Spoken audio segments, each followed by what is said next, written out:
The last line. Dr. Maya Harrison stood before the crystalline statue that had once been Ambassador V. Krath of the Centauri Federation. The iridescent figure caught the light of 3 moons, creating rainbow patterns across the abandoned diplomatic chamber.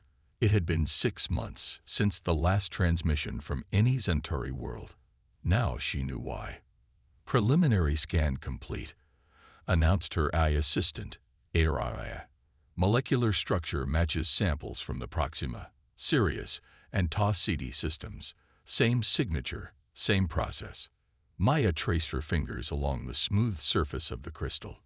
Unlike natural formations, it felt warm to the touch. More disturbingly, deep within the translucent material, she could make out the perfectly preserved internal structures of the ambassador's body, down to individual cellular formations.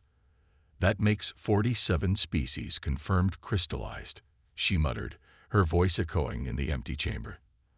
And we still don't know why we're the only ones unaffected. The discovery had begun 3 years ago with the silence of the Proxima colonies. When investigation teams arrived, they found entire worlds transformed into crystal gardens. Every living thing, from the dominant species to the smallest microorganism, transmuted into the same mysterious material. The process spread like a wave across space, consuming civilization after civilization. Only humanity remained untouched. Dr. Harrison, AI interrupted her thoughts. I'm detecting unusual energy readings from the crystalline structure. The pattern suggests activity. Maya's heart raced as she pulled out her advanced scanning equipment. Show me. The holographic display revealed pulses of energy moving through the crystal matrix like blood through veins. But it was the frequency pattern that made her gasp. AI. Compare this to human brainwave patterns. The eye overlaid the 2 wavelengths. They were perfect inversions of each other. Send an emergency broadcast to Earth Defense Command, Maya ordered, her hands shaking as she packed her equipment. Tell them I know why we're immune. These crystals, they're not just preserving these species. They're trying to assimilate them into some kind of unified consciousness. But human brainwave patterns naturally generate a counterfrequency. She took one last look at Ambassador V. Krath's crystalline form. We're not just survivors, she whispered. We're the antibodies. The chamber's emergency lighting suddenly flared red. Multiple unidentified objects entering the system, Araya announced. Energy signatures matched the crystallization wave. Maya ran for her ship, her mind racing faster than her feet. Humanity had spent 3 years wondering why they were spared. Now they would have to face the truth. They weren't spared. They were saved for last because they were different, because they were dangerous. As her ship broke atmosphere, she watched the first shimmer of the crystallization wave appear on the horizon. But unlike the other species who faced this moment, humanity wouldn't face it alone. They had something no other species had, the key to fighting back. ARIA, set course for Earth, she commanded, and prepare a complete report on brainwave harmonics. If I'm right, we're not just the last line of defense. We're the only hope of bringing everyone back. The stars stretched into streaks as her ship jumped to FTL, racing against time to prepare humanity for its greatest test. The age of observation was over. The age of resistance was about to begin. Ripples of change. The ancient amphitheater of the United Earth Defense Command buzzed with tension as Dr. Maya Harrison's hologram stood at the center, surrounded by military leaders and scientists from every corner of human space. Above them, real-time footage showed the crystallization wave consuming the outer colonies of Alpha Centauri. The process isn't random, Maya explained, manipulating a holographic model of human brain patterns. It's a coordinated assault on consciousness itself. These crystals don't just preserve, they network. They're building something, the collective consciousness that operates on frequencies that should be impossible in our universe. Admiral Chen leaned forward, his weathered face illuminated by the dancing holograms. But human brainwaves disrupt this network. How is that possible? Chaos, Maya replied, expanding her display to show the erratic patterns of human neural activity. Every other species we've encountered has evolved toward neural efficiency, clean, predictable patterns. But human consciousness is different. We're messy, unpredictable. Our thoughts create interference patterns that naturally counter the crystalline network's frequency. The room erupted in murmurs as Maya continued. We've already confirmed this effect. When the wave hit the research station on Titan, every human survived while all other organic matter crystallized. Our minds literally create a protective bubble of chaos. Can we weaponize it? General Sarah Martinez's voice cut through the chatter. She stood, her cybernetic eye glowing as it processed the data.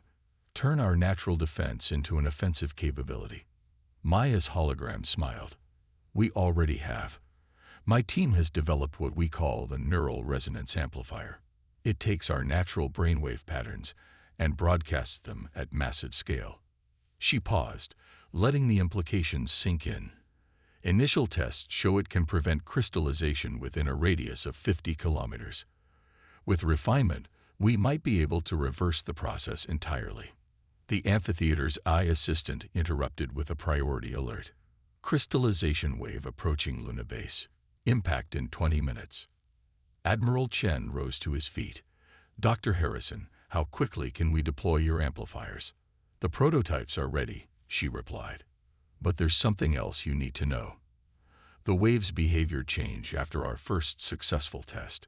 It's learning, adapting. Whatever intelligence drives this process, it recognizes us as a threat now. The footage from Alpha Centauri shifted, showing the wave's new pattern. No longer a mindless spread, but a focused tendril, moving with purpose toward Earth. Then we'll give it something to fear, General Martinez declared. Humanity didn't climb to the stars by backing down from a fight. If this thing wants our minds, it'll have to face the full chaos of human consciousness. The next hours were a blur of activity as humanity prepared for its first deliberate confrontation with the crystalline force. Neural resonance amplifiers were rushed to strategic positions around Earth and its colonies. The entire human population was networked into the defense grid, their combined brainwave chaos forming a shield against the approaching threat. Maya watched from her lab on Mars as Luna Base became the testing ground.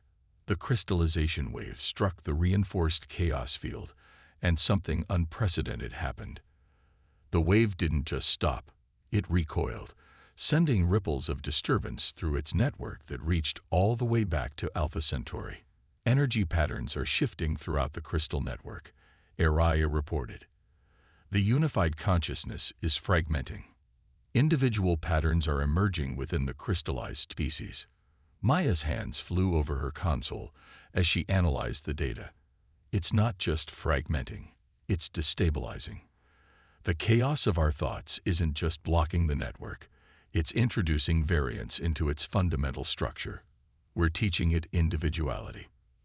Across human space, the crystallization wave retreated, but Maya knew this was just the beginning. They had proven humanity could fight back, but the real battle would be finding a way to free the trapped civilizations. The crystal network would return, stronger and adapted to their defense. But humanity would be ready. They had discovered their greatest weakness. The beautiful chaos of their minds was actually their greatest strength. The age of resistance had truly begun, and with it, the hope of awakening countless civilizations from their crystalline prison. The counterwave. The crystalline surface of what was once the Centauri homeworld reflected starlight like a massive diamond. From the bridge of the Earth defense vessel Prometheus, Dr. Maya Harrison watched as dozens of neural resonance amplifiers moved into position around the planet.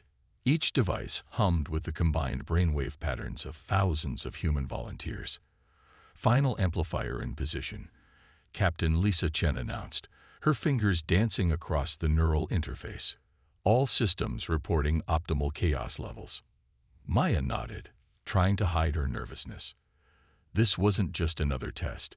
It was humanity's first attempt to reverse the crystallization process on a planetary scale. If they succeeded, billions of crystallized beings might have a chance at freedom. Begin transmission on my mark, she ordered, double-checking the calculations one final time. Remember, We're not just broadcasting chaos. We're trying to teach their consciousness how to be individuals again. The amplifiers powered up simultaneously, sending waves of human thought patterns cascading across the crystalline world. At first, nothing seemed to happen. Then, slowly, the surface began to pulse with new colors, like aurora borealis trapped in glass. Energy fluctuations detected within the crystal matrix, Araya reported. Individual consciousness patterns are beginning to emerge. But there's resistance. Maya leaned forward, studying the readings. The unified network wasn't giving up its hold easily. For every consciousness that began to separate, dozens more were pulled back into the collective. Increase power to the amplifiers, she commanded.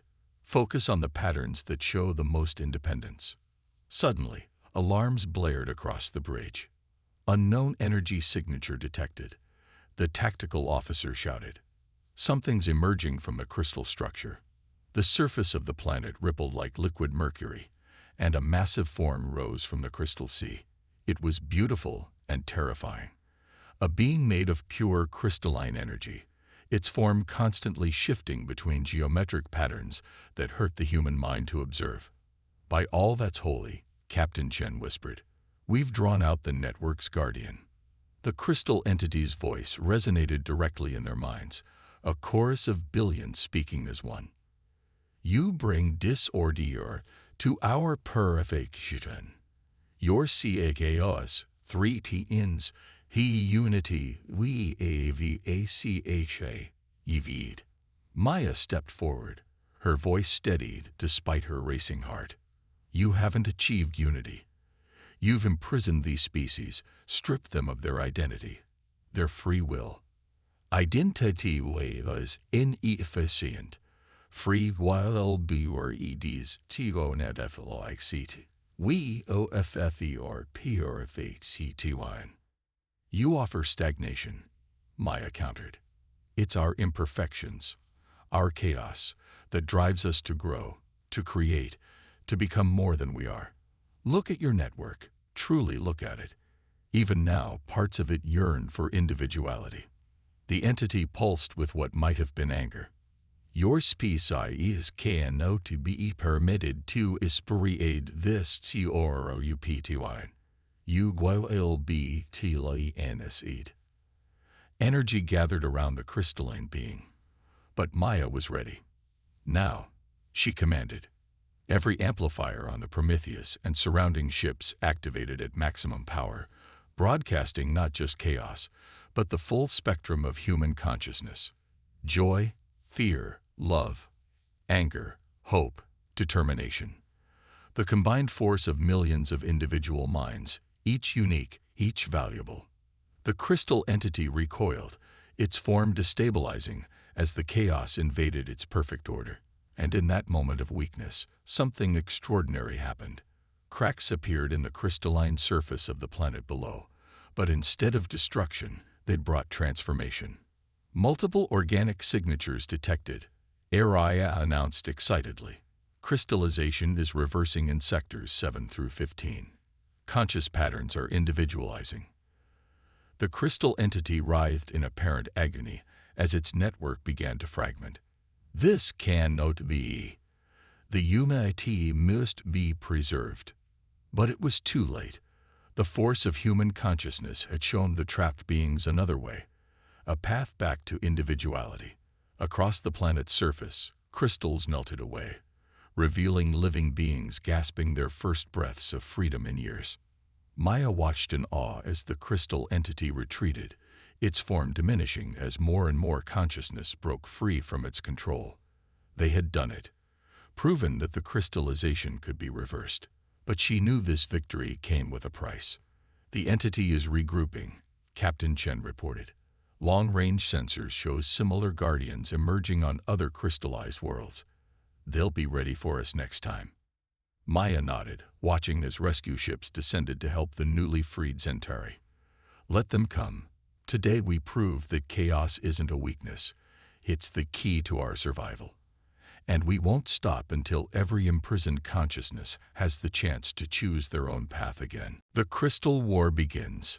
The observation deck of Earth Defense Command Headquarters was crowded with holographic representations of both human military leaders and recently freed alien species. Dr. Maya Harrison stood at the center, presenting footage from their latest liberation attempt, a devastating failure. The crystal entities have evolved, she explained, showing the destruction of 3 ships equipped with neural resonance amplifiers. They're now capable of generating anti-chaos fields that neutralize our brainwave broadcasts before they can reach the crystallized populations. Caxtil, a newly freed Zentari elder, stepped forward. His still iridescent skin caught the light, a reminder of his recent crystallization. Our scientists have analyzed the data from our time within the network. The entities aren't just guardians. They're conduits for something far more ancient. The holographic display shifted to show a massive structure hidden in intergalactic space, a crystalline web connecting thousands of galaxies. Maya's heart sank as she realized the true scale of what they faced. It's not just about unity, she breathed. They're building a new form of universe, one without the chaos of organic life. Admiral Chen's hologram flickered as he spoke. We've lost contact with 3 more liberation fleets. The entities are no longer just defending. They're hunting us. Humanity has become their primary target. Because we showed them something they never expected, Maya replied. We showed them that their perfect unity has a flaw. That consciousness naturally rebels against absolute control. Every being we free weakens their network, teaches others to resist. The room erupted in debate as military leaders argued for a defensive retreat while scientists pushed for more aggressive liberation attempts. The noise ceased when a new hologram appeared, a massive crystalline entity, larger than any they'd encountered before. Your resistance is a temporary aberration, it announced, its voice resonating through their minds. We hex Steve or billions of years, separating or dr across the cosmos.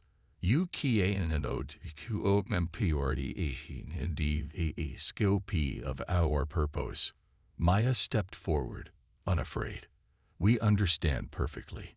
You fear the uncertainty of free will, the messiness of individual consciousness, but that's exactly what makes life worth preserving. Preservation is irrelevant. Evolution demands uniformity. Your species will join the unity, or you will be eliminated. The entity's form shifted, revealing images of massive crystal fleets emerging from deep space, each led by a guardian entity. It was a show of force meant to intimidate, but it had the opposite effect. General Martinez smiled grimly. Finally, a straight fight. Better than this hit-and-run liberation campaign. The entity seemed to pulse with confusion at the humans' eagerness for battle. You also am your own destruction. We welcome the chance to show you what humanity does best, Maya replied. We adapt, we overcome, and we never fight alone anymore. As if on cue, the freed Zentari ships decloaked around Earth's orbit, their hulls modified with hybrid technology that combined their crystal-based science with human chaos theory. They were joined by vessels from other liberated species, each bringing their own unique contributions to the resistance. Your unity gave them knowledge of each other's technologies, Maya explained to the entity. Knowledge they've chosen to share freely, not through forced assimilation. Together, we're creating something new, a unity born of choice and cooperation, not control. The entity's form flickered with what might have been uncertainty. Impossible. Organic minds cannot achieve true cooperation without guidance. Watch us prove you wrong, Maya challenged. Humanity's greatest strength isn't just our chaotic minds. It's our ability to bring that chaos together into something beautiful, something that evolves through choice, not force. The entity vanished, but its threat remained clear.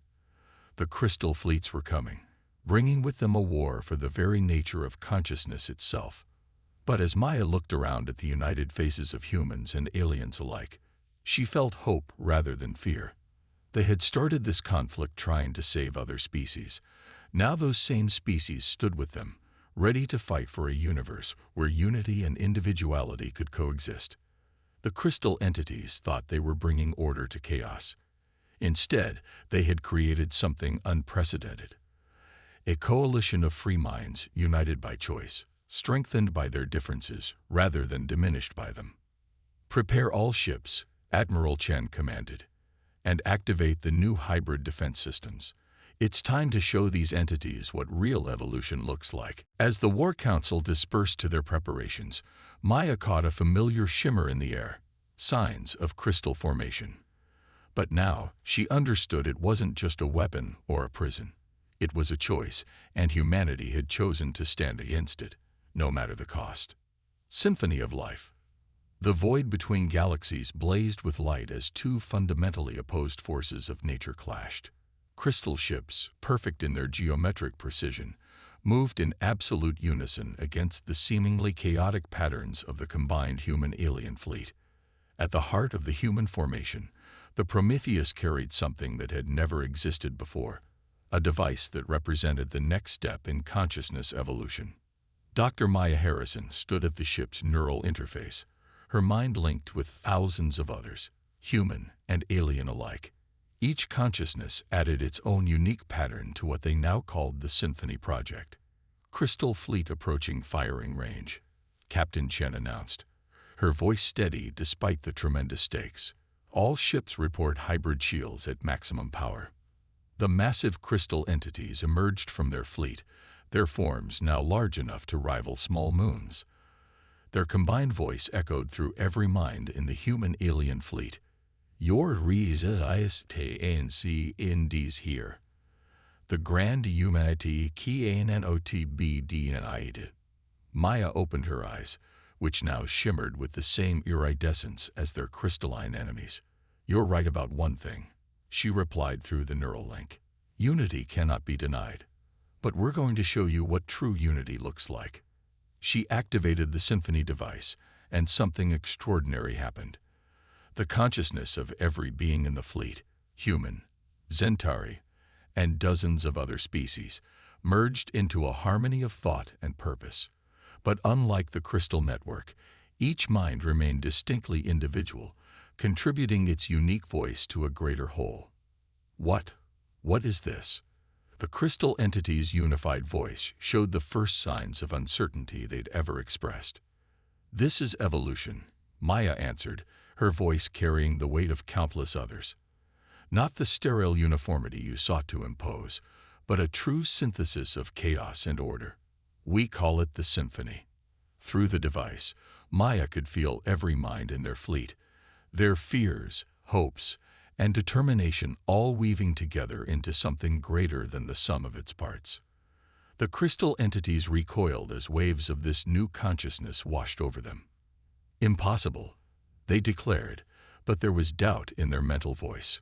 "QONCIOUVS and ESS cannot maintain both humanity and individuality." "That's where you went wrong," Maya explained, as their fleet began moving in patterns that seemed random but carried deeper purpose. "You tried to eliminate chaos when you should have embraced it. True consciousness isn't about eliminating difference, it's about finding harmony within it." The battle that followed defied conventional physics. The Symphony allowed the Allied fleet to move with impossible coordination, while maintaining the unpredictability that made human tactics so effective. Crystal ships shattered as they failed to predict attack patterns that were both perfectly coordinated and completely chaotic. But the entities had one final card to play. The crystalline web between galaxies began to pulse, drawing power from countless assimilated worlds. "If we cannot have unity," they declared, "then DAGUNIVRC shall be remade in our image." The space around them began to crystallize, reality itself starting to transform. This was their true purpose, not just to assimilate life, but to convert the very fabric of existence into their perfect, static form. Maya felt fear ripple through the symphony, but it was immediately met with countless waves of determination and hope. Through their combined consciousness, she could see what needed to be done. "All ships," she commanded, her voice carrying the authority of every being in their fleet, "direct your neural resonance amplifiers to the symphony device. We're going to show them what real change looks like." Energy poured into the device from thousands of ships, each contribution carrying the unique signature of its species' consciousness. The symphony grew stronger, its harmony more complex, until it generated something entirely new, a wave of pure evolutionary potential. When it struck the crystal web, the effect was immediate. Instead of shattering, the crystals began to transform, becoming something that was neither purely crystal nor purely organic. The entities themselves were caught in the change, their rigid unity dissolving into a more fluid form of consciousness. What is happening to us?" Her voice was no longer a uniform chorus, but a harmony of distinct tones. "You're evolving," Maya explained, feeling the change ripple through space. "Not into what you tried to force everything to be, but into what you could become by embracing both chaos and order." The crystallization wave reversed across the universe, but instead of simply returning to their original forms, the affected worlds and species transformed into something new, a state where crystalline and organic properties coexisted in dynamic harmony. As the crystal entities struggled with their new existence, Maya felt joy ripple through the symphony. They had done more than win a war. They had shown the universe a new path forward, one where unity didn't mean uniformity, where consciousness could be both individual and connected. "The crystal network is dissolving," Araya announced. "But the symphony, it's spreading, offering itself as a choice rather than an imperative." Maya smiled, feeling the grateful thoughts of countless beings flowing through the symphony. Humanity had faced extinction, and instead sparked a new phase of universal evolution. They had proven that their greatest perceived weakness, the chaos of their minds, was actually the key to unlocking consciousness's true potential. The universe would never be the same, but then, change was what life was all about. And now, every species would have the chance to choose their own path in this new symphony of existence.